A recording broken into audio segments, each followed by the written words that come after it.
सभी भक्तों को राधे राधे।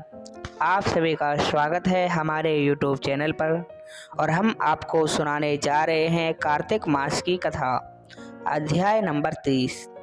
आए हो तो लो प्रेम से हरि का नाम, सब भक्तों को चंद्र प्रकाश की जय जय राधे श्याम, जय जय सीताराम। 30वां अध्याय। भगवान श्री कृष्ण जी महाराज ने कहा कि हे प्रिय, नारद जी के वचन सुनकर महाराज पृथु बड़े विस्मित हुए।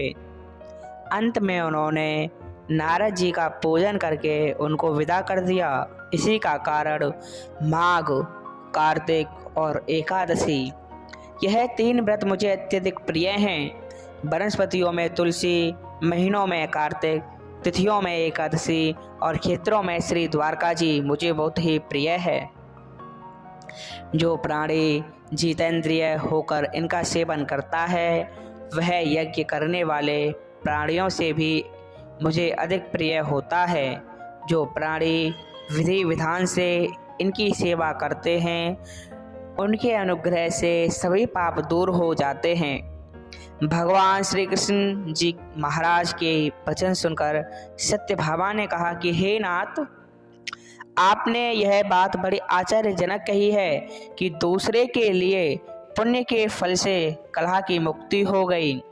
यह प्रभावशाली कार्तिक मास आपको अत्यधिक प्रिय है, जिससे पति का द्रोह का पाप केवल स्नान के पुण्य से ही नष्ट हो गया।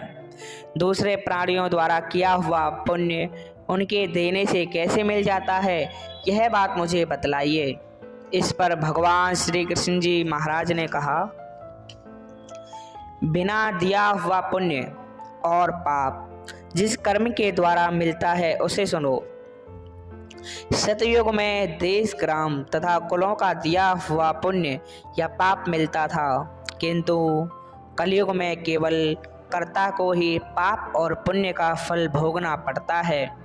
संसर्ग ना करने पर भी यह व्यवस्था कही गई है और संसर्ग जैसे पाप व पुण्य दूसरे को मिलते हैं उसकी व्यवस्था भी सुनो। पढ़ाना, यज्ञ कराना और एक साथ भोजन करने से पाप पुण्य का आधा फल मिलता है। एक आसन पर बैठने तथा एक सवारी चढ़ने से, श्वास के आने जाने से पुण्य पाप का 1/4 भाग प्राणी मात्र को मिलता है। स्पर्श करने, भोजन करने से और दूसरे की स्तुति करने से पुण्य और पाप का 6वां भाग मिलता है।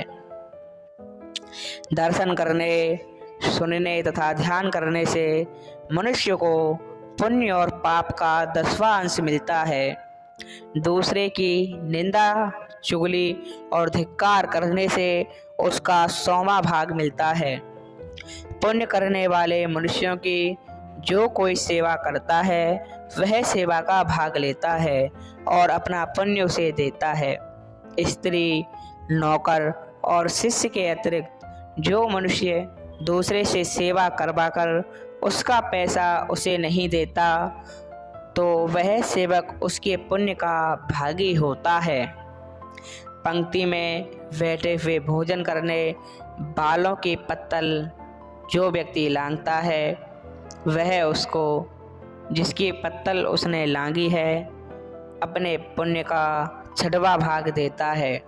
स्नान तथा ध्यान आदि करते हुए मनुष्य से जो व्यक्ति बातचीत करता है या उसे स्पर्श करता है वह अपने पुण्य का 6वां भाग उसे दे डालता है। जो मनुष्य धर्म के कार्य के लिए दूसरों के लिए धन मांगता है वह पुण्य का भागी होता है।